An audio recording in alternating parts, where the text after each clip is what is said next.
1월 6일 본문은 누가복음 2장 41절에서 52절, 제목은 선생들 중에 앉아입니다. 율법에는 13세 이상의 유대 성인 남성은 이스라엘의 3대 절기를 지켜야 한다고 했습니다. 그러나 포로 시대 이후에 여러 지역에 널리 흩어진 유대인들에게 이것은 불가능한 일이 되었습니다. 그렇지만 경건한 유대인들은 적어도 6월절 행사만큼은 참석하기 위해 노력했고, 후기에는 여자들도 이 행사에 참석했으며 예수님의 부모님도 매년 6월절에는 예루살렘에 올라가 성전을 방문했습니다. 요셉과 마리아는 매우 경건한 자들이었음을 알 수 있습니다. 예수께서 12살 되었을 때 그들이 이 절기의 관례를 따라 예루살렘으로 올라갔습니다.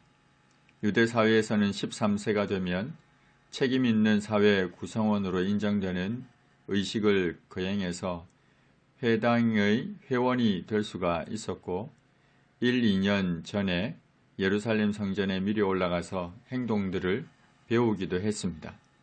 예수님도 다음 해에 있을 종교의식을 미리 준비하기 위해 12세에 성전에 올라갔던 겁니다. 6월절과 무교절을 지키는 일주일간의 규례를 다 마치고 돌아갈 때입니다. 아이 예수는 실수가 아니라 자발적으로 예루살렘에 머무셨습니다. 그 부모는 이를 알지 못했습니다. 동행 중에 있는 줄로 생각했습니다. 당시 6월절에 참여한 사람들이 고향으로 돌아갈 때 남자는 남자끼리, 여자는 여자끼리 무리를 지어 내려갔고, 아이들은 아버지나 어머니 쪽 가운데 한편을 따라갔습니다. 그래서 요셉은 예수가 마리아 일행에 있을 것이라 생각했을 것이고, 마리아는 요셉 일행에 있을 것으로 생각했던 겁니다. 하루 길을 간 후에 친족과 아는 자 중에서 찾았지만 찾을 수가 없었습니다. 그래서 다시 예루살렘으로 돌아갔습니다. 사흘 후에 성전에서 만났습니다. 아이 예수는 선생들 중에 앉아서 그들에게 듣기도 하시며 묻기도 하셨습니다. 아이 예수는 하나님의 말씀에 관심을 두고 듣고 물으셨습니다. 주의 말씀이 우리 인생의 발에 등이요 우리 인생의 길에 빛입니다. 듣는 자가 다 그 지혜와 대답을 놀랍게 여겼습니다. 예수를 예상치 못한 곳에서 찾은 부모는 그 모습을 보고서 놀랐습니다. 어머니는 자신의 심정을 이렇게 표현했습니다. 아이야, 어찌하여 우리에게 이렇게 하였느냐? 보라, 네 아버지와 내가 근심하여 너를 찾았노라. 그러자 예수께서 이렇게 답변하셨습니다. 어찌하여 나를 찾으셨나이까? 내가 내 아버지 집에 있어야 될 줄을 알지 못하셨나이까? 예수님은 하나님을 아버지라 불렀습니다.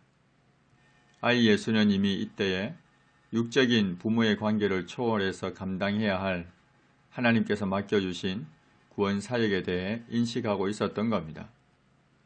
부모는 그가 하신 말씀을 깨닫지 못했습니다.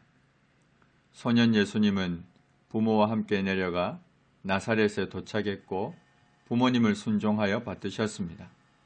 어머니 마리아는 이 모든 말을 메시아의 탄생을 알리는 천사의 말과 천사들의 말을 전한 목자들의 말, 그리고 시므온과 안나의 말, 성전에서의 아이 예수의 말 등을 마음속에 계속하여 간직해 두었습니다. 예수는 지혜와 키가 자라가며 하나님과 사람에게 더욱 사랑스러워 가셨습니다. 하나님을 예배하는 경건한 자로, 경건한 가정으로 살아가게 하옵소서. 하나님의 말씀을 사모하여 듣고 살피며 깨닫게 하시고 늘 마음에 간직하여 두게 하옵소서. 그리스도인으로서의 정체성을 가지고 살아가게 하옵소서. 우리의 자녀들이 지혜와 키가 자라게 하시고 하나님과 사람에게 더욱 사랑스러워 가게 하옵소서. 예수님의 이름으로 기도합니다. 아멘.